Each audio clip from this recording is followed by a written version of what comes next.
શ્રી કૃષ્ણાય તમો હરાય હરયે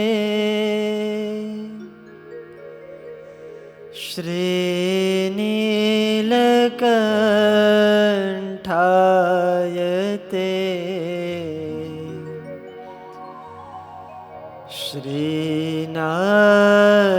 શ્રીનારાયણ નામ ધેય ધૃતયે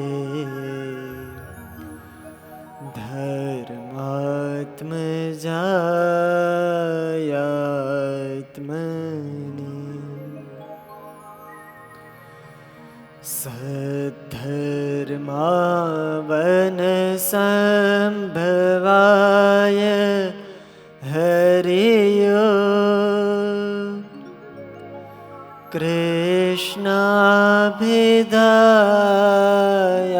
કૃષ્ણાભિધાયાનિશમ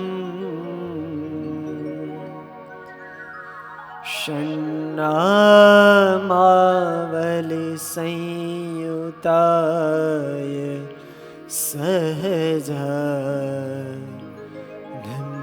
सहजानन्दाय वन्दामहे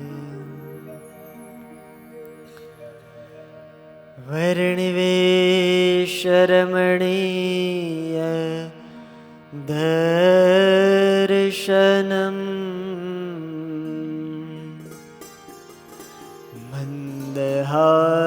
मन्दहासरुचिरा ननाम्बुजम्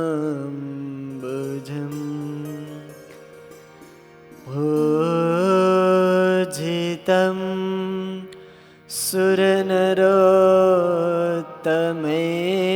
सुरनरोत्तमैरमुदा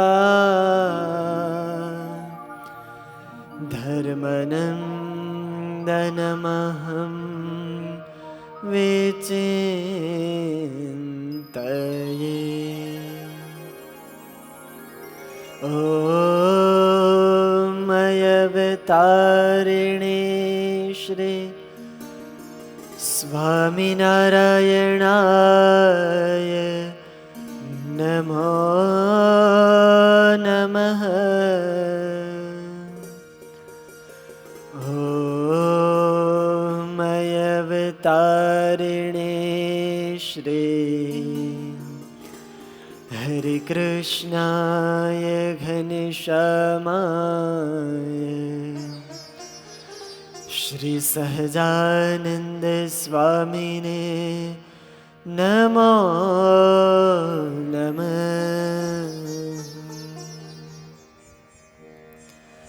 बोलो स्वामीनारायण भगवाननी हरे कृष्ण महाराज लक्ष्मी नारायण देवनी गोपीनाथ जी महाराज नर नारायण देव नारायण मुनि देव लाडीला श्री घनश्याम महाराज विघ्न विनायक देवनी कष्टभंजन देवनी 500 परमहंसनी जय।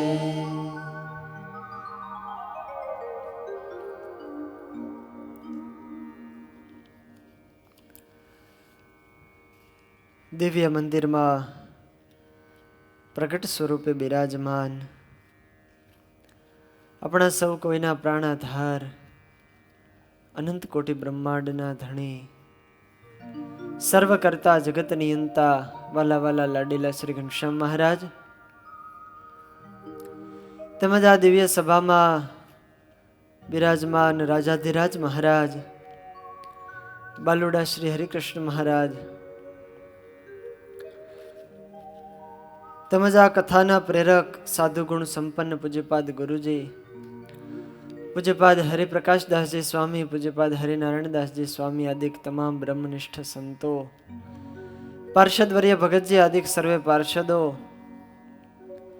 તેમજ આ કથાના યજમાન બની અને જેમણે અલભ્ય લાભ લીધો છે એવા યજમાન પરિવારના ભક્તજનો આજના દૈનિક યજમાન અમારે મનીષભાઈ પાવસિયા તેમજ કથા વાર્તાનો લાભ લેવા માટે પધારેલા અને ઘરે બેસી ઓનલાઈન કથાનું શ્રવણ કરી રહેલા સર્વે ભાવિક શ્રોતાજનોને મારા ભાવથી જય સ્વામિનારાયણ. વહાલા ભક્તજનો,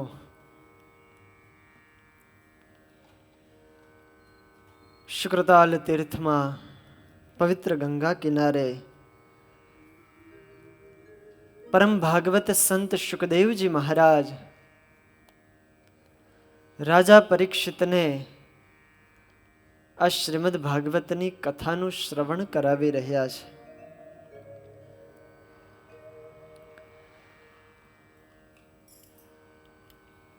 પંચમ સ્કંદની આ દિવ્ય કથા જડભરત અને રહુગણ રાજા એ બે વચ્ચેનો સંવાદ ચાલી રહ્યો છે.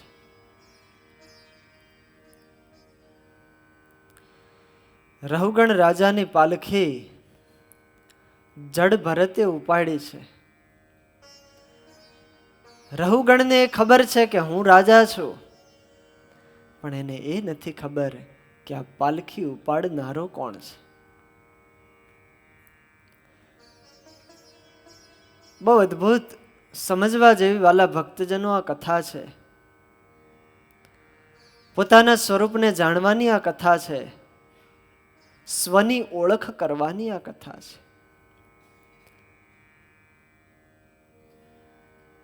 આપણે આપણા જીવનકાળ દરમિયાન ઘણાની ઓળખાણ કરીએ,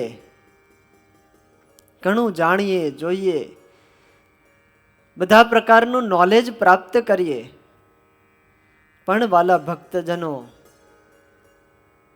આપણે પોતાનું નોલેજ પ્રાપ્ત કરવાનું એ સંભાળતા નથી, એના તરફ ધ્યાન દેતા નથી. આપની ઓળખાણ એ જ સાચી ઓળખાણ છે. પોતાની ઓળખાણ એ જ સાચી ઓળખાણ છે.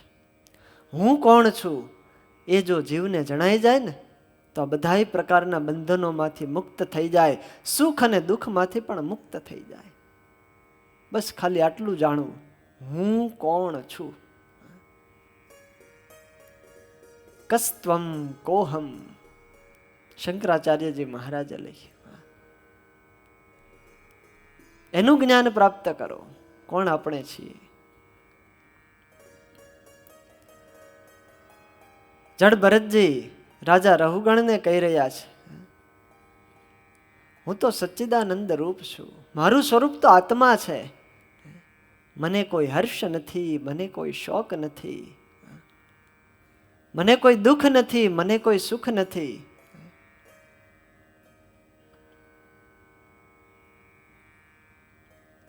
રાજાએ કીધું કે આ દુબળો પાતળો છે, બહુ પરિશ્રમ થયો હશે પાલખી ઉપાડીને, ગરડો થઈ ગયો છે. જડ ભરતે વિચાર કર્યો કે રાજા છે પણ અજ્ઞાની છે, મારે એને જ્ઞાન સાચું આપવું છે.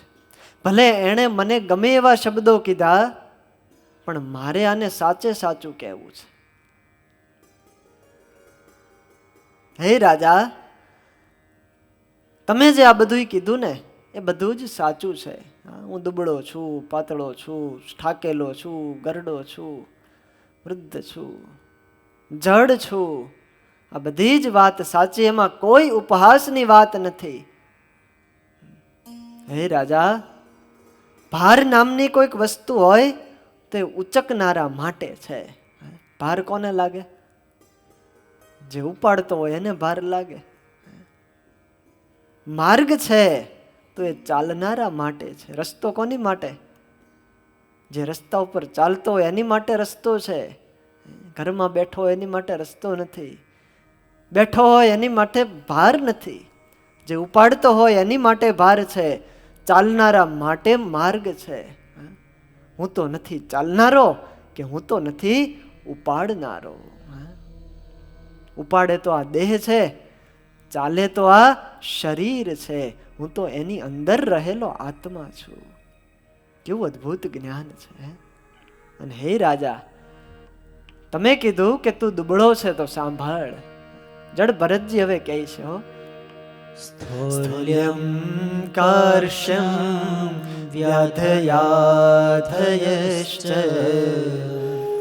ક્ષુત્રોડભયં કલિચ્છા જરાચ નિદ્રારતેર્મન્યુરહ મદશુચો દેહેન જાતસ્ય હિ મેન સંતિ દેહેન જાતસ્ય હિ મેન સંતિ. અરે રાજા, સ્થૌલ્યમ કાર્શ્યમ વ્યાધય આધય, આ દુબળાપણું, આ પાતળાપણું, આ બધા શરીરના ભાવો છે. શરીર દુબળું છે, શરીર પાતળું છે, વ્યાધિઓ છે, આધિઓ ઉપાધિઓ છે. એ કોને છે? શરીરને છે. ભૂખ લાગે કોને લાગે? શરીરને લાગે. તરસ લાગે શરીરને લાગે છે. કંઈક ઈચ્છા થાય એ શરીરને થાય છે. વૃદ્ધાવસ્થા આવે એ શરીરને આવે છે, મને આવતી નથી. નિદ્રા રતિર મન્યુરહમ મદઃ શુચો, ઊંઘ આવે તો એ શરીરને આવે છે.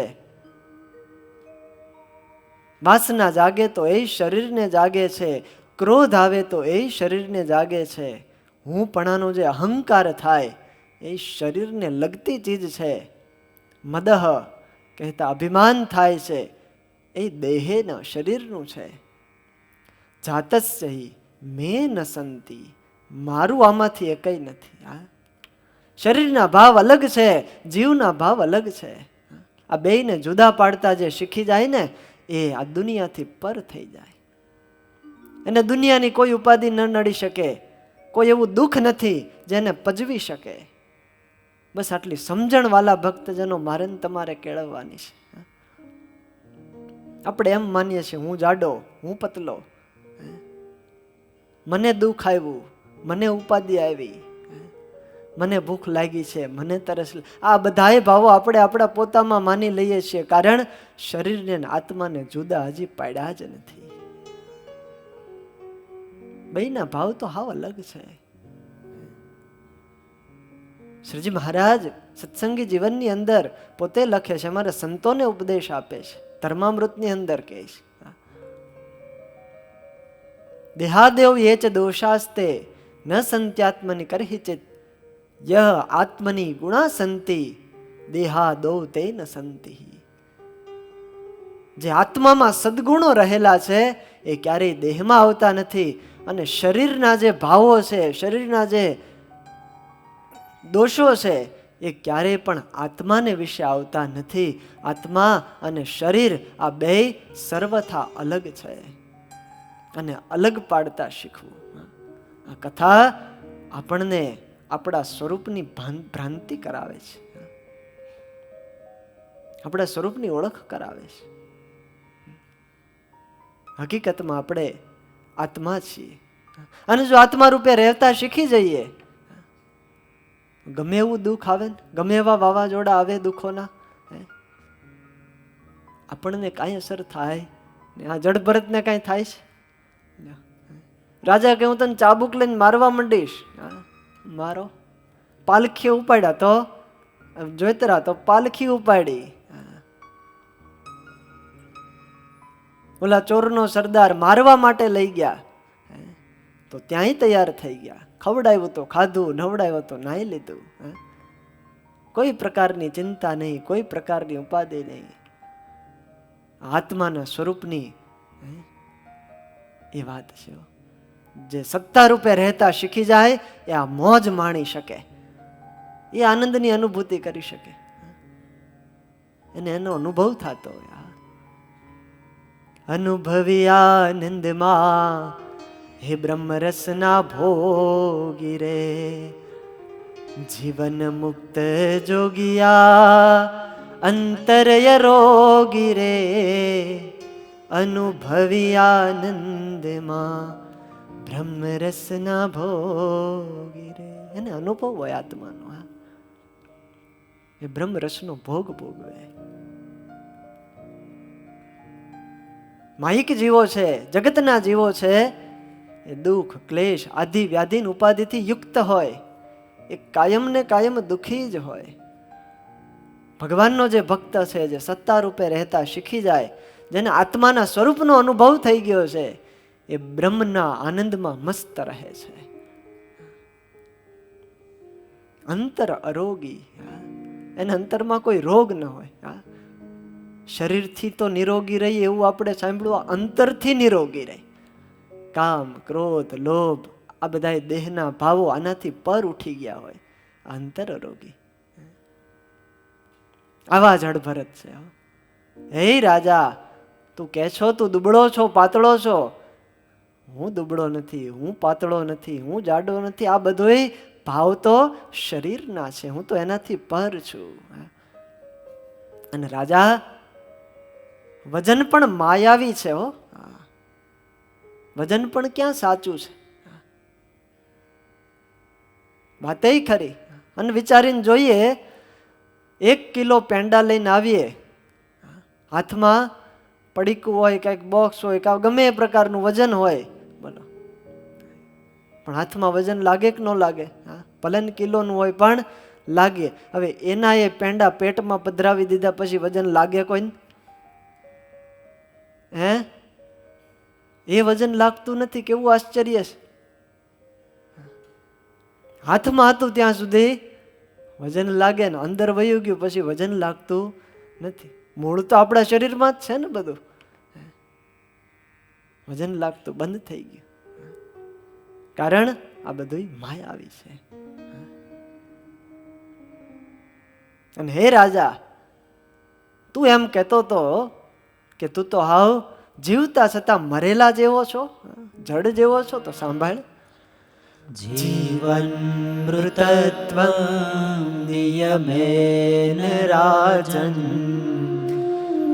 આદ્યંતવદ્યદ્ વિકૃતસ્ય દૃષ્ટમ સ્વસ્વામ્ય ભાવો ધ્રુવ ઈડ્યયત્ર તર્હ્યુચ્યતે સૌ વિધિકૃત્ય યોગ તર્હ્યુચ્યતે સૌ વિધિકૃત્ય યોગ. હે રાજા, જીવન મૃતત્વમ નિયમેન, જીવવા અને મરવાની તું વાત કરજો તો આ તો નિયમ છે સૃષ્ટિનો. જે જન્મે એ મરે જ છે. બધાય પદાર્થોમાં આ નિયમ લાગુ પડે છે અને આ દુનિયાનો ક્રમ છે. રાજા, સંસારના દરેક વ્યક્તિઓ, દરેક વસ્તુઓ, દરેક પદાર્થો આદિ અને અંત વાળા છે. એ બધાય નાશવંત છે. સ્વસ્વામ્ય ભાવો ધ્રુવ ઈડ્યયત્ર. તું કહેશો કે તું મરેલો છો, તો હા, હું તો મરેલો જ છું, એક દિવસ મરવાનો છું. પણ સાંભળી લે, મેં જે આ પાલખી ઉપાડી છે ને, એ પાલખી એક દી નાશ પામી જશે. અને આ પાલખીના ઉપાડનારા એક દી નાશ પામી જશે. અને એ પાલખીમાં બેઠેલો તું પણ એક દિવસ નાશ પામી જાય. જડ ભરતે ઉધડા લીધા છો રહુગણને. સ્પષ્ટ શબ્દોમાં બધું કહીશ. મૃત્યુ તો તને નહીં છોડે રાજા.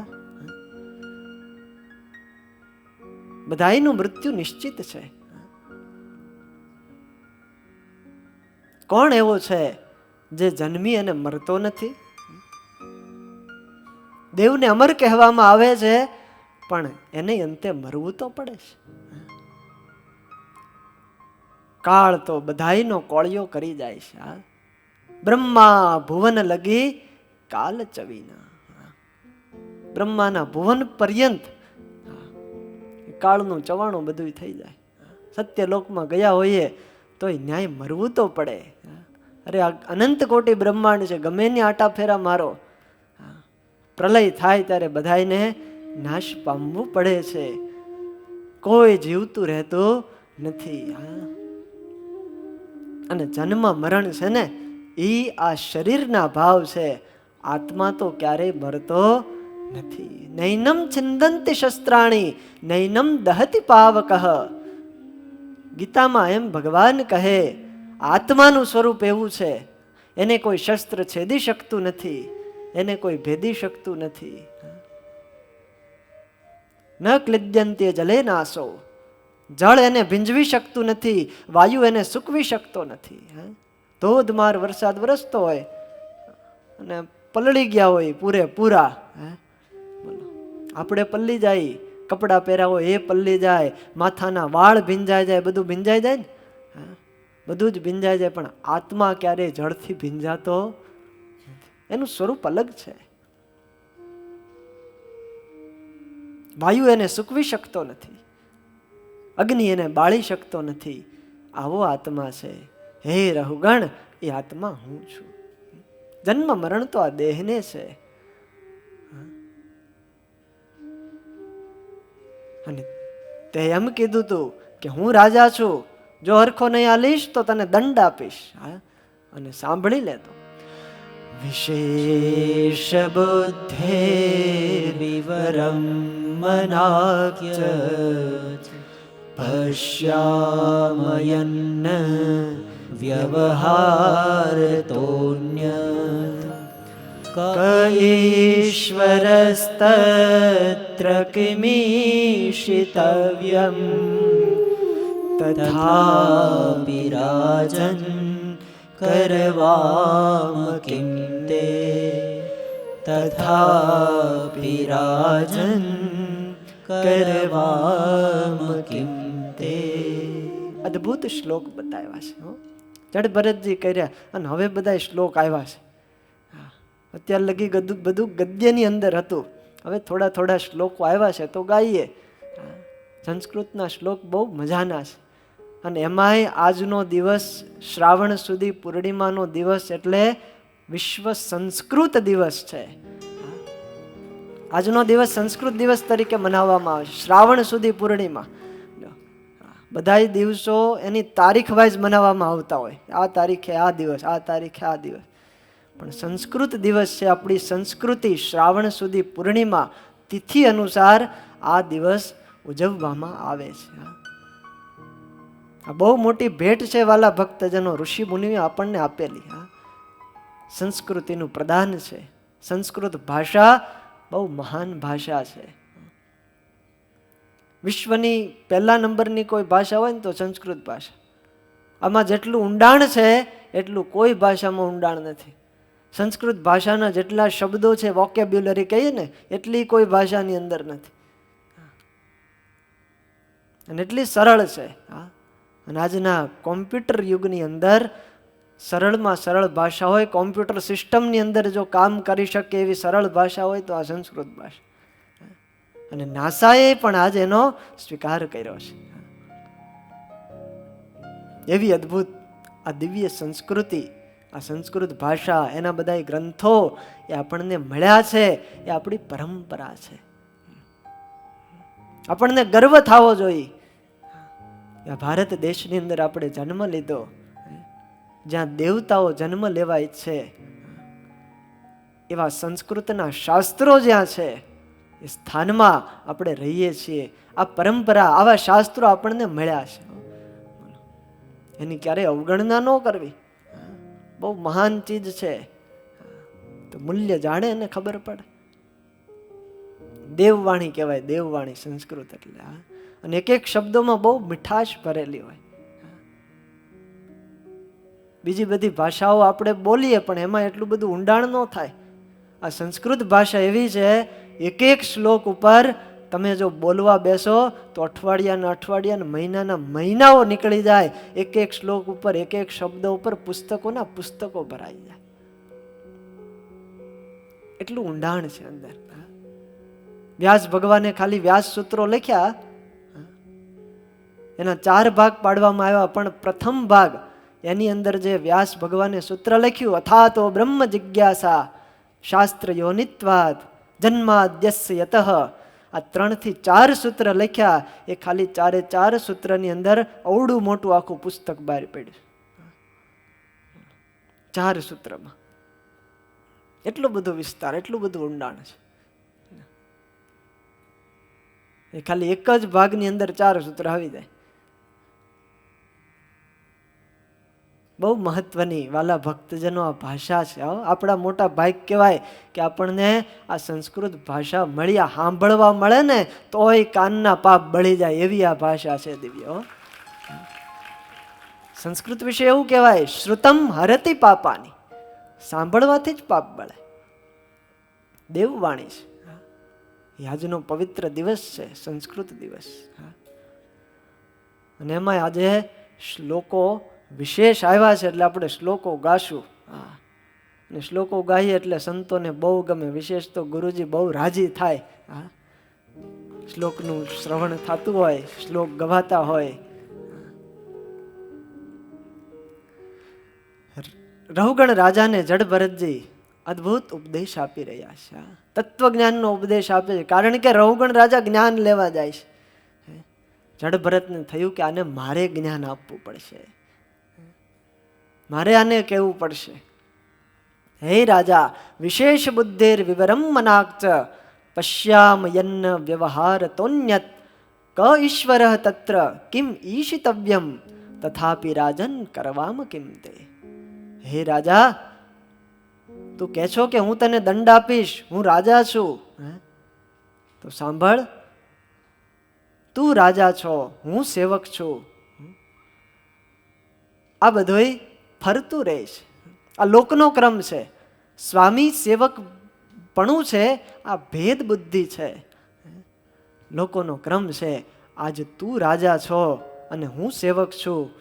કાલ એવું બનશે કે તું સેવક બની જાય, હું રાજા થઈ જાય. તું તને રાજા સમજે છે ને મને સેવક સમજે છે, તો બોલ, હું તારી શું સેવા કરું? આ બધા જ ધર્મો દેહના છે. ક્યારેય કોઈ એક સત્તા ઉપર કે એક સ્થિતિ ઉપર ક્યારેય કોઈ ટકી શકતું નથી. આ લોકની અંદર રાજા રહે તો કેટલા વર્ષ? 5 વર્ષ રહે, પછી પાછી ચૂંટણી આવે, વળી બદલાવવું પડે. સત્તા ઉપર કે એક સ્થાન ઉપર કોઈ કાયમ ક્યારેય ટકી શકતું નથી. દુનિયાનો ક્રમ છે અને એને જ સંસાર કહેવાય. જે સંસરતી ઇતિ સંસાર, સમ્યક રીતે જે વ્યવસ્થિત રીતે ચાલ્યું જાય ને એમ સંસાર કહેવાય. એ ફરતું રહે, ગાડાનું પૈડું ફરે ને, સંસાર ફરતો રહે છે. આજ કોઈ રાજા છે, કાલ હવાર રંક હશે. આજ કોઈ રંક છે, કાલ હવારી રાજા થઈ જાય. યજ્ઞ વ્યવહારત હન્યત. આ બધો વ્યવહાર છે અને જે કાંઈ વ્યવહાર છે એ બધો મિથ્યા છે. છતાંય તું તને રાજા માનતો હો તો બોલ, હું તારી શું સેવા કરું? હું તો ઉન્મત્ત છું, હું તો જડ છું, હું તો મારી સ્થિતિમાં છું. મને દંડ આપીને તને શું ફાયદો થશે? હે રાજા, આ બધા જ ધર્મો દેહના છે, આત્માના નહીં. રાજન, હું દેહ નથી, એ દેહથી જુદો એવો આત્મા છું. આ મારું સ્વરૂપ છે. આટલું કહી અને જડ ભરતજી મૌન થઈ ગયા છે. પોતાના સ્વરૂપની ઓળખાણ કરાવી દીધી જડ ભરતજીએ અને હવે મૌન થઈ ગયા. પણ આ શબ્દોએ રાજા રહુગણનું હૃદય છેદી નાખ્યું. ગ્રંથિઓ બધી ઓગાળી નાખી. જેનું અભિમાન હતું, જેને અહંકાર હતો, એ અહંકાર ઓગળી ગયો. કારણ કે જડ ભરતના શબ્દો એ ચોટદાર શબ્દો હતા. એક એક શબ્દોની અંદર ભાર હતો. ગમે એવો અજ્ઞાની હોય એનું અજ્ઞાન ટાળી નાખે એવી આ વાત હતી જડ ભરતજીની. અને એ રહુગણ રાજાના કાનમાં આવી. બહુ યોગ ગ્રંથ સંમતમ હૃદય ગ્રંથિ મોચનમ દ્વિજવચ. આ બ્રાહ્મણના વચન હૃદય ગ્રંથિને મુક્ત કરાવનારા હતા. અને બહુ યોગ ગ્રંથ સંમતમ, સર્વ શાસ્ત્રોના સંમત વાક્યો હતા. મોટા પુરુષોના મુખમાંથી વાલા ભક્તજનો જે વાણી નીકળતી હોય એ શાસ્ત્ર સંમત વાણી હોય. એમની વાણી સીધી આપણને અહીંયા અસર કરે, હૃદય સોસરવી ઉતરી જાય. ભલે ખાલી 5 મિનિટ કે 10 મિનિટ જ બોલતા હોય, આપણને આશીર્વચન આપતા હોય, પણ એમની કથા, એમના જે અમૃત વચનો છે ને એ જીવને અંતર સુધી ઉતરી જાય અને જન્મો જન્મના જે પાપ હોય, જન્મો જન્મની જે ગાંઠો બંધાઈ ગઈ હોય જીવની અંદર, એ તમામ ગાંઠોને તોડી નાખવાની તાકાત એ સંતના વચનની અંદર રહેલી છે. આટલા કિંમતી એમના વચનો હોય છે. કારણ મોટા પુરુષોના વચનો શાસ્ત્ર સંમત હોય. આશ્રિત્ય આવા વચનો સાંભળી રાજા રહુગણને આશ્ચર્ય થયું છે. હજી જડ ભરતજી આમ પાલખી ઉપાડેલી જ છો, ખભે પાલખી છે, ઉપર રાજા બેઠા છે, અને આ વાત કરી ત્યારે રહુગણને આશ્ચર્ય થયું કે હું ક્યારનો જેની સાથે ઉટપટાંગ આવી વાતો કરી રહ્યો છું, હું જેનું અપમાન કરું છું, હું એને મારવા માટે તૈયાર થયો છું, એ તો કોઈ મહાપુરુષ લાગે છે, અરે કોઈ પરમહંસ લાગે છે, એ વગર આવી કોઈ વાત કરી શકે નહીં. કેટલી તત્વજ્ઞાનની, કેટલી રહસ્યવાળી વાત. હવે કોઈ સામાન્ય વ્યક્તિ આવું બોલી પણ ન શકે. સત્સંગના પ્રભાવથી રાજાને ખબર પડી છે. જડ ભરતને ઓળખી ગયા કે આ કોણ છે. છોડે મણીને ચેથરામાંથી, તેજ છુપાવ્યું છુપાય ક્યાંથી, અપમાનમાં આનંદ ભાળી, રહુગણ રહ્યો છે નિહાળી. રહુગણ રાજા તો જોતા રહી ગયા કે આનું આટલું બધું અપમાન કર્યું, છતાંય આને તો આનંદ છે, ખુશી છે. ચિથરે વીટેલું રત્ન હતું એ તો. મહાજોગી જણાય છે કોઈ, એવી નાયાવી સ્થિતિ ન હોય, એવો ગુણ આવ્યો યુરમાય, અભિમાન ટળી ગયું ત્યાં. તત્કાળ અભિમાન ટળી ગયું. રહુગણને થઈ ગયું કે આ કોઈ જડ નથી, આ કોઈ ઉન્મત્ત નથી, આ તો કોઈ મહાન યોગી જણાય છે. એ વગર આવી સ્થિતિ ન હોય.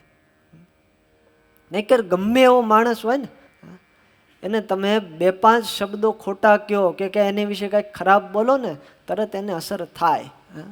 કાંઈક એને લાગે, કાંઈક એનો પ્રતિકાર આપે. 1 વાર સહન કરે, 2 વાર સહન કરે, ત્રીજી ચોથી કે 5મી વાર તો તમને પ્રતિકાર આપી જ દે, પ્રત્યુત્તર આપી દે, ક્યાં ક્રોધ કરે, ગમે એ રીતે. પણ જડ ભરતે તો કશું નહીં. આ સામાન્ય માણસ નથી. અને આવી રીતે જ્યારે જડ ભરત જેવા પરમહંસનો ગુણ આવ્યો ને, ખાલી ગુણ ગ્રહણ કરવાથી જ અભિમાન ઓગળી ગયું છે. વિચાર કરો કેવી મોટી વાત છે. સદગુણ ગ્રહણ કરવાથી આટલો મોટો ફાયદો થાય. મોટા પુરુષના ગુણ ગ્રહણ કરવાથી આપણા અભિમાનો ઓગળી જાય છે. ક્યારેય એમાં દૈહિક ભાવ જોવો નહીં, દેહ દ્રષ્ટિ ન રાખવી. મોટા પુરુષો તો માયાથી પર હોય છે, એની મસ્તી કંઈક જુદી હોય છે. શરીર છે, શરીરના ધર્મો હોય, શરીર સામું ક્યારેય દ્રષ્ટિ ન કરવી, એના દિલ સામું જોવું, એના હૃદય સામું જોવું. ચિથરે વીટેલા રતન હોય. આ પંચ ભૌતિક શરીરની અંદર, આ માયાવી શરીરની અંદર પણ એ મુક્ત જીવાત્મા હોય છે. શરીર તો ગમે એવું હોય. અષ્ટાવક્ર ઋષિ કેવા હતા, 8 અંગે વાંકા હતા. બોલો, એકય અંગ સીધું નહીં. ચાલવા જાય તો હરખા ચાલી ન શકે, ગલોથિયા ખાય, લડથડે, આવું શરીર. પણ અંદર રહેલો જીવાત્મા એ મુક્ત સ્થિતિને પામેલો હતો. જ્ઞાની હતા, પરબ્રહ્મને યથાર્થ રીતે જાણનારા હતા. જનકની સભામાં જ્યારે ગયા અષ્ટાવક્ર ઋષિ, વિદ્વાનોની સભા ભરાઈને બેઠી હતી, શાસ્ત્રાર્થ હાલતો હતો. અષ્ટાવક્ર ઋષિ આવ્યા અને હાલતા હતા, એની હાલ જોઈને બધા લોકો દાંત કાઢવા લાગ્યા, હસવા લાગ્યા. અને બધા હસા એટલે અષ્ટાવક્ર ઋષિ હસા. રાજા જનકે પૂછ્યું કે આ બધા તો તમને જોઈને શા, તમારી ચાલ જોઈને શા, પણ ઋષિ તમે કોને જોઈને શા? તમને હસવું આવ્યું એનું શું કારણ? મને એ જોઈને હસવું આવ્યું કે હું તો એમ જાણતો હતો કે હું તો જનકની સભામાં જાઉં છું, ત્યાં મોટા મોટા વિદ્વાનો હશે, સાંખ્યના આચાર્યો હશે, યોગના આચાર્યો હશે, મોટા વિદ્વાનો હશે, એમ જાણીને હું આવ્યો હતો. પણ અહીંયા તો બધા ચમાર બેઠા છે, એ ચમારને જોઈને હશે. જનકની સભામાં ચમાર? રાજા કહે કે આ કોઈ ચમાર નથી, આવું કેમ કહો છો? આ તો બધા મોટા મોટા વિદ્વાનો છે. અષ્ટાવક્ર ઋષિએ કીધું કે હે રાજા, જે દેહને જોવે ને એ ચમાર કહેવાય. વિદ્વાન હોય, જ્ઞાની હોય, એ રૂપને ન જોવે, એ સ્વરૂપને જોવે. એનું સ્વરૂપ કેવું છે, સદગુણો કેવા છે, એ મારું શરીર જોઈને શા. એને હજી દેહ ભાવ ટળ્યો નથી, દેહ દ્રષ્ટિ ટળી નથી. અને પછી અષ્ટાવક્ર ઋષિએ રાજા જનકને જ્ઞાન આપ્યું, સાંખ્યનો ઉપદેશ આપ્યો. અને એવા રાજા જનકને બનાવ્યા, ક્યાંય પણ રાજા બંધાઈ ન શકે. મિથિલાયામ પ્રદીપ્તાયામ નમે કિંચિત પ્રદહ્ય. ત્યાં ભાવ ક્યાંથી ઉઠ્યો? સત્પુરુષને ઓળખતા શીખવા, મુક્ત પુરુષને ઓળખતા શીખવા. આપણી બાજુમાં બેઠેલા કોઈ મુક્ત પુરુષ હોય, કોઈને ક્યારેય સામાન્ય માનવા નહીં. શરીર તો શરીરના ભાવ ભજવે. શરીરથી કોઈને માપ ન કાઢવું કે આ તો હાવ આવો છે, નાને કઈ ખબર પડતી નથી. ભાઈ તો સ્વભાવ છે. કોઈ ડાયો હોય, કોઈને થોડી ભગવાને બુદ્ધિ ઓછી આપી હોય તો સમજ ના પડતી હોય, વ્યવહારિક બુદ્ધિ ઓછી હોય, વ્યવહારમાં ન જાણતા હોય, એના લીધે એમાં સ્કેલ આપણે ન મૂકી દેવી કે આ એટલો જ છે. એ દેહમાં રહેલો મુક્ત હોઈ શકે છે. માટે બધાયમાંથી ગુણ ગ્રહણ કરતા શીખવો. ગુણ ગ્રહણ કરીએ તો આપણા અવગુણો ટળી જાય અને એ સદગુણ આપણામાં આવીને નિવાસ કરી જાય. સદગુણી બનવું છે તો બધાયમાંથી સદગુણ ગોતીએ, સદગુણ શીખીએ. વચનામૃતમાં પ્રશ્ન પૂછાણો, કુપાત્ર જીવને સમાધિ થઈ જાય એનું શું કારણ? વડોદરાના વાઘમોડિયા રામચંદ્રજીએ પ્રશ્ન પૂછ્યો. મહારાજ કહે, જેને કુપાત્ર જાણો છો એ કુપાત્ર હોતા નથી. બાહ્ય દ્રષ્ટિથી આપણે જાણીએ કે આ કુપાત્ર છે. મહારાજનું વિઝન કેવું છે? જો મહારાજ કહે કે ગમે એવો કુપાત્ર જીવ હોય, ભગવાનના સાધુના એને દર્શન થાય, એનો ગુણ આવે કે આ સાધુ તો બહુ સારા છે, બહુ મોટા સાધુ છે, ખાલી એટલો ગુણ એ લઈ લે તો એને જન્માંતરમાં પાપો બધાય કરેલા હતા એ બધાય પાપો એના નાશ પામી જાય અને સુપાત્ર બની જાય અને એને સમાધિ થઈ જાય છે. યોગ્ય બની જાય સમાધિને ખાલી ગુણ ગ્રહણ કરવાથી. પાપ બધાય નાશ પામી જાય. કેટલી મોટી તાકાત આ ગુણ ગ્રહણ કરવામાં છે. માટે બધાયનું સારું સારું જોવું, નકર માણસની વૃત્તિ છે નબળી બનતી જાય. નબળું નબળું બધું પકડે. આ હોલ બતાવો ને કે આ હોલ કેવો છે, એમાંથી કંઈક ખરાબ હોય ને કંઈક ખામી હોય, ઝીણામ ઝીણી ઈ ગોતીને કાઢે. વૃત્તિ આવી છે માણસની. સારું જોઈએ, ગુણ જોઈએ. જડ ભરતનો ખાલી ગુણ રહુગણ રાજાને આવ્યો તો અભિમાન બધું ઓગળી ગયું, અભિમાન ટળી ગયું. એવો ગુણ આવ્યો ઉર્માય, અભિમાન ટળી ગયું ત્યાં. મોટા પુરુષનો મહિમાય, જેવો જાણે એવો પોતે થાય. રહુગણના હૃદયમાય, આવ્યો સવળો વિચાર ત્યાં. મોટાને જેવા જાણીએ ને એવા આપણે થઈ જઈએ. સવળો વિચાર રાખીએ આપણે સારા બનશું. રહુગણ રાજાને સવળો વિચાર આવ્યો છે.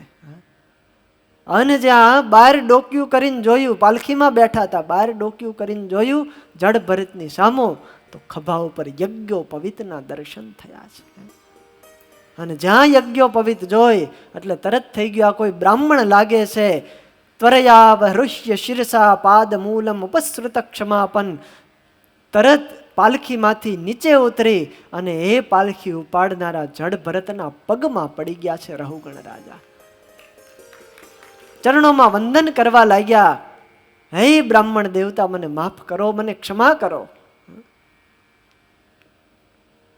પોતે પોતાના અપરાધની માફી માંગવા લાગ્યા છે.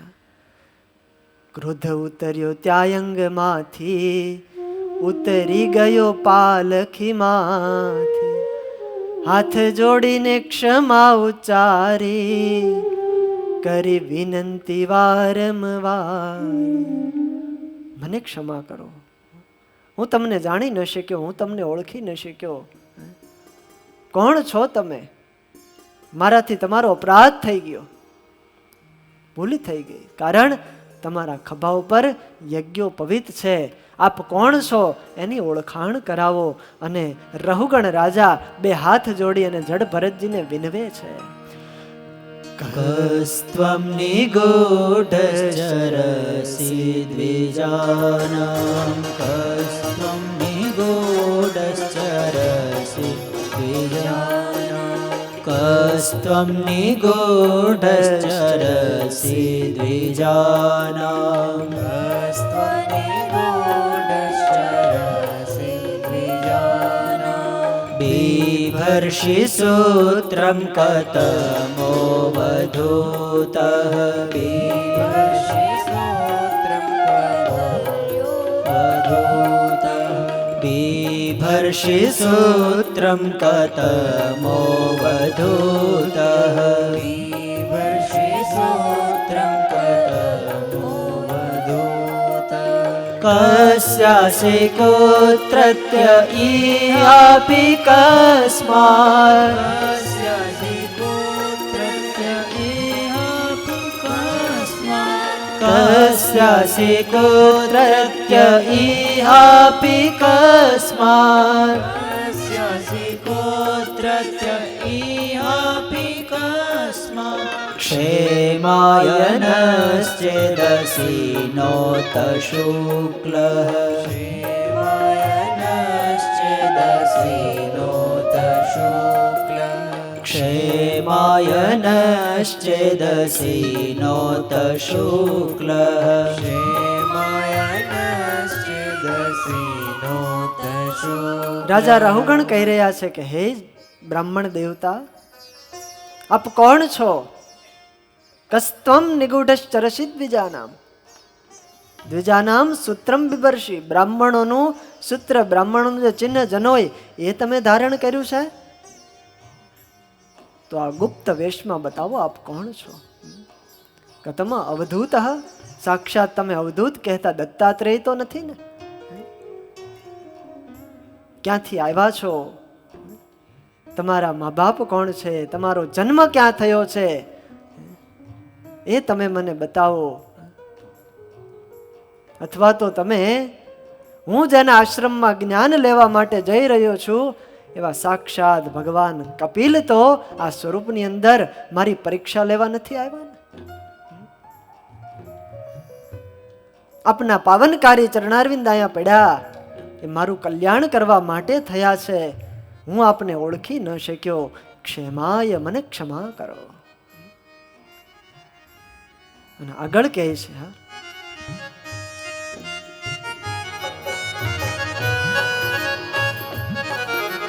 નાહં વિશંકે સુરરાજવજ્રાન, નાહં વિશંકે સુરરાજવજ્રાન, નાહં વિશંકે સુરરાજવજ્રાન, નાહં વિશંકે સુરરાજવજ્રાન, નત્ર્યક્ષશૂલાન્નયમસ્ય દંડાत्, નત્ર્યક્ષશૂલાન્નયમસ્ય દંડાत्, નત્ર્યક્ષશૂલાન્નયમસ્ય દંડાत्, નત્ર્યક્ષશૂલાન્નયમસ્ય દંડાत्, નાગ્ન્યર્કસોમનિલવિત્તપાસ્ત્રા, નાગ્ન્યર્કસોમનિલવિત્તપાસ્ત્રા, નાગ્ન્યર્કસોમનિલવિત્તપાસ્ત્રા, नाग्न्यर्क सोमनि लवेत पास्त्रा छङ्के वृषं ब्रह्मकुलावमानात् छङ्के वृषं ब्रह्मकुलावमानात् छङ्के वृषं ब्रह्मकुलावमानात् छङ्के वृषं ब्रह्मकुलावमानात्। રાજા કહી રહ્યા છે કે હે બ્રહ્મદેવ, નાહમ વિશંકે સુરરાજ વજ્રા, મને સુર એટલે કે દેવતાઓના પણ અધિપતિ એવા ઇન્દ્ર મહારાજા એના વજ્રથી પણ કોઈ પ્રકારનો ભય નથી, હું એનાથી ડરતો નથી. ન ત્રક્ષશૂલાત, શિવજીના ત્રિશૂળથી હું નથી બીતો. સાક્ષાત યમરાજા પણ દંડ દેવા આવે ને તો એના દંડથી પણ હું બીતો નથી. ન અગ્નિ અર્ક સોમ નીલવિત્ત પાસ્ત્રા, આ બધા જે મોટા મોટા દેવતાઓ છે, અગ્નિ સૂર્ય ચંદ્ર, એ દેવતાઓના અસ્ત્ર અને શસ્ત્રથી પણ હું ભયભીત થતો નથી. પણ હે બ્રહ્મદેવ, છંકે વૃષમ બ્રહ્મકુલાવમાનાત, બ્રાહ્મણથી હું ભય પામું છું, કારણ રખે એનું અપમાન થઈ જાય, એનો દ્રોહ મારાથી ન થઈ જાય. બ્રાહ્મણોના અપમાનથી હું બહુ ડરું છું. મહારાજ પણ વચનામૃતમાં કહે ને, 4થી અતિશય બીવું, ગઈકાલે આપણે કીધું હતું, ક્યારેય બ્રાહ્મણોનો અપરાધ કરવો નહીં, એનાથી બીવું. બોલો, જીવનો નાશ થઈ જાય. મહારાજ એમ કે અપમાન કરીએ, દ્રોહ કરીએ, એનાથી જીવનો નાશ થઈ જાય છે. માટે એનાથી હું બીવું છું. માટે બતાવો, શક્તિને છુપાવીને અજ્ઞાનીની જેમ વિચરનારા આપ કોણ છો? આવી સ્થિતિને શા માટે ધારણ કરી છે? વિષયથી અનાસક્ત છો. મારો સંદેહ દૂર થતો નથી. હું તો કપિલ ભગવાન પાસે એમના આશ્રમમાં બ્રહ્મ જ્ઞાન લેવા માટે જઈ રહ્યો છું. શું તમે જ કપિલ મુનિ નથી ને? કારણ કે છુપા વેશમાં વિચરી રહ્યા છો, અને યોગેશ્વરની ગતિને કોણ જાણી શકે? ક્યારે કેવું રૂપ ધારણ કરી કોની સામે પ્રગટ થાય, ક્યારે કોની પરીક્ષા લે, આપ મને બતાવો. અને હે બ્રહ્મદેવ, આપે જે આ બધી વાત કરી, અત્યાર લગી જડ ભરત જે વાત કરી ને, હવે એનું ટૂંકમાં કહે છે રહુગણ રાજા. તમે કીધું કે શ્રમ કાંઈ થતો નથી. તો સાંભળો, કર્મ કરવાથી તો દરેકને શ્રમ થાય છે. વજન ઉચકવાથી શ્રમ થાય, માર્ગમાં ચાલવાથી શ્રમ થાય છે. પણ તમે કહ્યું હું તો ઉચકનારો કે ચાલનારો નથી, આ વ્યવહાર બધો ખોટો છે. પણ મને તો સાચું લાગે છે. તમને કેવું લાગે છે? સાચું લાગે ખોટું લાગે વ્યવહાર? સાચું લાગે તે તેમાં સહી કયો ને. વ્યવહાર સત્ય છે, રવગણ રાજા કહે છે. ખોટું હોય તો આ બધા લોકો કરે શું કામ? ફૂટેલા ઘડામાં પાણી લઈ અને એક સ્થાનેથી બીજા સ્થાને કોઈ લઈ જઈ શકે? ના લઈ જઈ શકે. વ્યવહાર અસત્ય હોય તો આ ચાલે છે કઈ રીતે બધું? ઇષ્ટ વ્યવહાર માર્ગ, વ્યવહાર માર્ગ તો ઇષ્ટ છે. અને સ્થાલી અગ્નિ તાપાત પયસઃ અભિતાપાત સતત તાપાસ તંડુલ ગર્ભરંધી. બહુ અદ્ભુત દ્રષ્ટાંત રહુગણ રાજા આપે છે કે હે બ્રહ્મદેવ, તમે કીધું આ બધું ખોટું છે, પરંતુ એક સ્થાલીની અંદર કહેતા એક પાત્ર તપેલી જેવું લેવાનું, એ તપેલીની અંદર પાણી ભરવાનું અને નીચેથી અગ્નિ આપવાનું. સ્થાલી અગ્નિ તાપાત, એ અગ્નિ જ્યારે એને આપવામાં આવે ત્યારે તપેલી ગરમ થાય. તપેલીમાં અંદર રહેલું પાણી પણ ગરમ થાય છે. પયસઃ અભિતાપાત સતત તાપઃ તંડુલઃ, એની અંદર મૂકેલા ભાત ચોખા, એ ચોખા પણ ગરમ થાય છે અને ગરમ થતા થતા રંધાઈ જાય છે. જો ખોટું હોય તો ચોખ્ખો ચોખ્ખો જ રહેવો જોઈએ ને, એ રંધાઈ શું કામ જાય છે? માટે હે બ્રહ્મદેવ, આ બધો સંબંધ તો મને સાચો લાગે છે. જીવનો દેહ સાથે સંબંધ છે જ, કારણ એમાં થનારા સુખ અને દુઃખનો અનુભવ થાય છે. અને તમે દંડનું વ્યર્થપણું બતાવ્યું. તો સાંભળો, શાસ્ત્રાભિ ગોપ્તા નૃપતિ પ્રજાનામ. રાજા છે એ તો સર્વનો શાસન કરવા માટે નિયુક્ત કરેલા છે.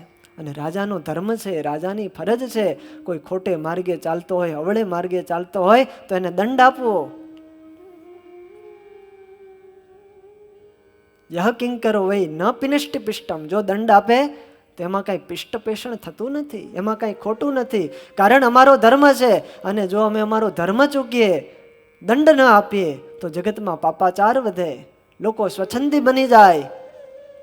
માટે આ ધર્મનું આચરણ છે, એક પ્રકારે ભગવાનની સેવા જ છે. હું આવી રીતે સમજુ છું. રહુગણ રાજાએ કીધું, માટે કૃપા કરો. તન્મે ભવાન નરદેવાભિમાન મદેન તુચ્છી કૃત સત્તમસ્ય કૃશિષ્ટ મૈત્રી દૃશ્યમાર્ત બંધો યથાતરે સદ અવધ્યાન મમ્હ. હે બ્રહ્મદેવ, વિનયયુક્ત વચનો બોલવા લાગ્યા. હે બ્રાહ્મણ દેવતા, હે બ્રહ્મન, આવા શબ્દો બોલવા લાગ્યા. કારણ ખબર પડી ગઈ, મેં નરદેવ અભિમાન મદેન, આ રાજાપણાના મારા મદથી, અહંકારથી મેં તમારું અપમાન કર્યું છે, તમારો તિરસ્કાર કર્યો છે, તમારા જેવા મોટા પુરુષોનું અપમાન મેં કર્યું છે. માટે મારા ઉપર કૃપા કરો. કૃશિષ્ટ મૈત્રી, મારી સાથે મિત્રતા બાંધો. હું જેવી રીતે આ સંસાર સાગર તરું એવું કંઈક ઉપાય બતાવો. રાજાની આવી નમ્રતા જોઈ, રાજાને માફી માંગતો જોઈ અને હવે ભરતજી બોલ્યા છે.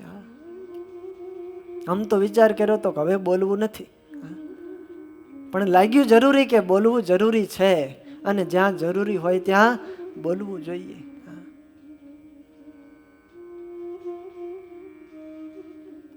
જડ ભરતજી હવે રહુગણ રાજાને ઉપદેશ આપે છે. એ ઉપદેશ અતિ અદ્ભુત છે. કારણ કે આ બધું જે સમજાયું એની પાછળનું કારણ શું છે એ હવે કહે છે. કોવિદઃ કોવિદવાદવાદાન વદસ્યથો નાતિવિદાં વરિષ્ઠઃ ન સૂરયો હિ વ્યવહારમેનં તત્વાવમર્ષેન સહામનંતી તત્વાવમર્ષેન સહામનંતી. હે રાજન, આ કોવિદ વાદવાદાન સૌ પ્રથમ રાજાને કહે છે કે તું તો હવ અજ્ઞાની છો, અકોવિદ, અને છતાંય કોવિદ વાદવાદાન, જ્ઞાનીની જેમ મોટી મોટી વાતો કરશો. રાજાને ઉધડા લીધા. તત્વજ્ઞાનીઓમાં તારી ગણના નહીં થઈ શકે. તત્વજ્ઞાનીઓના સ્વામી એ જ્યારે જ્ઞાનની ચર્ચા કરતા હોય, તત્વાર્થની ચર્ચા કરતા હોય, ત્યારે સ્વામી સેવકના વ્યવહારને સ્વીકારતા નથી. આ વ્યવહાર એ ખોટો જ ગણે છે. અને તું સાચો માન છો અને મોટી વાતો કરે છો. ન સૂર્યો હિ વ્યવહાર મેનમ, આ વ્યવહાર તો ખોટો જ છે. તું તત્વજ્ઞાન લેવા માટે જઈ રહ્યો છો એટલે આ તને વાત કરું છું. તથૈવ રાજન ઉરુગાર્હ મેધ વિતાન વિદ્યોરુવિજૃંભિતેષુ ન વેદવાદેષુ હિ તત્વવાદઃ પ્રાયેણ શુદ્ધો નુચકાસ્તિ સાધુ. તથૈવ રાજન, હે રાજા, ઉરુગાર્હ મેધ તથૈવ વેદવાદેશુ નહીં તત્વવાદ. વેદોની અંદર ગ્રસ્થના ધર્મનું, યજ્ઞનું, આદિક અનેક કર્મકાંડોનું વિસ્તારથી વર્ણન કરેલું છે. પણ યથાર્થ રીતે તત્વજ્ઞાનની વાત વેદોમાં પણ કહેવામાં આવી નથી. આજ વેદ વાંચી અને કોઈ યથાર્થ રીતે તત્વને સમજી પણ ના શકે, કારણ કે સ્પષ્ટપણે ક્યાંય ઉલ્લેખ કર્યો જ નથી પાછો. હે રાજા, જે મનુષ્યને આ કર્મથી મળેલું આ બધું સંસારિક ભોગ, સ્વર્ગાદિક સુખ, વૈભવ, વિલાસ, ધન, સંપત્તિ આ બધું ખોટું નથી મનાતું, સપના જેવું નથી મનાતું, ત્યાં સુધી તો એને વેદો શું, ઋષિ મુનિઓ શું, ઉપનિષદો પણ એને તત્વજ્ઞાન કરાવવામાં સમર્થ થતા નથી. આવું કહી દીધું જડ ભરતજીએ. તને જ્યાં સુધી આ વ્યવહાર સાચો મનાય ત્યાં સુધી તું ગમે એની પાસે જા, કપિલ ભગવાન પાસે જાવ હોય તોય જા, તને એ ઉપદેશ અડશે જ નહીં. કારણ બધું સાચું મનાય છે. આપણું આવું આપણી વાત છે. હો આ આપણને સાચું મનાય ખોટું મનાય? ઘર સાચું મનાય, ગાડી આપણી સાચી મનાય, વ્યવહાર એ બધો સાચો મનાય, રૂપિયા હોય કેવા મનાય? સત્ય મનાય. એમ કે રૂપિયા તો ખોટા છે, મિથ્યા છે, હાથનો મેલ છે ધન.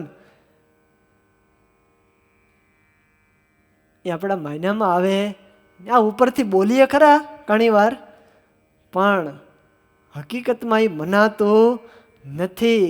અને જડ ભરતજી એમ કે જ્યાં સુધી મનાતું નથી ત્યાં સુધી ગમે એટલું સાંભળો કાંઈ અસર થાય? વોટરપ્રૂફ જેવું છે. વોટરપ્રૂફ વસ્તુ હોય ને પાણીમાં ડુબાડી નાખો તોય કાંઈ અસર થાય નહીં. સંસારના ભોગો પદાર્થો બધું મિથ્યા છે. ભલે આપણે એમાં રહ્યા છીએ, ભલે એનો ઉપભોગ કરીએ છીએ, ભલે બધું વાપરીએ છીએ, પણ મિથ્યા જાણી અને ઉપયોગ કરવો. આ કાલ સવારે બધોય નાશ પામી જવાનું છે. આમ માનીને એનો ઉપભોગ કરશું તો એમાં બંધાશું નહીં. અને ત્યારે આ કથા આપણામાં ઉતરશે, ત્યારે આ વાત અડશે. સંસારમાં સાર માનીને બેઠા છીએ, પછી કથા અસર થાય નહીં. ગુણાતીતાનંદ સ્વામી કહેતા, હો આ વાતોની અંદર લખ્યું છે કે ત્યાગની અને તપની જ્યારે વાતા કથા હાલતી હોય ને, વક્તા કથા કરતા હોય, શ્રોતાઓ બધા બેઠા હોય, સાંભળતા હોય. હવે આ શાસ્ત્રની તો બધી પ્રકારની વાતો આવે. અહીં તો વૈરાગીની વાતો આવે, આગળ ગ્રહસ્થાશ્રમની વાતો આવી હતી. ત્યાગની, તપની, વૈરાગની, વિષય ખંડનની આ બધી વાતો આવે એટલે આપણે શું સમજીએ? તમે શું સમજો? આ બધું ઉપરવાળા હાટું છે. આ બધું ત્યાગીઓ માટે છે, ત્યાગની વાતો. અને વિષયની વાત આવે, આ કઈ ગ્રહસ્થાશ્રમની વાત આવે, એ બધી વાત આવે, આ આપણા કામનું છે. આવું થાય. સંસારમાં જ્યાં સુધી સત્યતા મનાય છે, સાંસારિક પદાર્થો ભોગો, એમાં જ્યાં સુધી મિથ્યાપણાની બુદ્ધિ નથી થતી ત્યાં સુધી કોઈ વાત, કોઈ ગ્રંથ એ અસર એનો થતો નથી. પ્રાયણ શુદ્ધ નું ચકાસ્તી સાધુ, કોઈને શુદ્ધ ના કરી શકે. માટે પ્રથમ આ વ્યવહારને ખોટો માન. જડભરજીએ પહેલા કીધું આ બધું ખોટું છે, મિથ્યા છે, પણ છતાંય રહુગણે તો એમ કીધું મને તો સાચું મનાય છે. એ સાચું મનાય છે એ જ અજ્ઞાન છે. ભલે રાજ કરીએ, ભલે વ્યવહાર કરીએ, ભલે સંસારમાં રહીએ, અનાસક્ત ભાવે રહીએ, ખોટું માનીને એમાં રહીએ, કોઈ પ્રકારનો વાંધો આપણને આવશે નહીં. આ બહુ અદ્ભુત ઉપદેશ. સંસારમાં રહી અને કેવી રીતે નિર્લેપ રહેવું એની સમજણ આ ભાગવતની કથા આપણને શીખવાડે છે. આવી સમજણ પ્રાપ્ત કરશું ક્યારેય કોઈ પ્રકારનો વાંધો આવશે નહીં. અને આ બધું જે કરાવે છે, જેટલી પણ માયાજાળ છે ને, જ્યાં આપણે આસક્ત થઈએ છીએ, આપણે નથી ઈચ્છતા કે નથી ભોગવું, છતાંય ભોગવાઈ જાય છે. આ બધા ખેલ છે એ કોના છે? મનના ખેલ છે. મનના મન થકી જ આ બધું થાય છે. અને લગભગ જડ ભરતજીએ હવેની જે વાત આવે 10 થી 15 શ્લોક મન ઉપર કીધા છે. મનની માયા કેવી છે, મનના ખેલ બધા કેવા છે. અને એના આધારે આપણને આ બધુંય મિથ્યા હોવા છતાં સત્ય મનાય છે અને એમાં રમમાણ રહીએ છીએ. એના કારણે આપણને દુઃખ આવે છે. એ મન સંબંધી જે વાતો છે વાલા ભક્તજનો, એ આપણે એનું આવતીકાલે શ્રવણ કરશું. બોલો સ્વામિનારાયણ ભગવાન.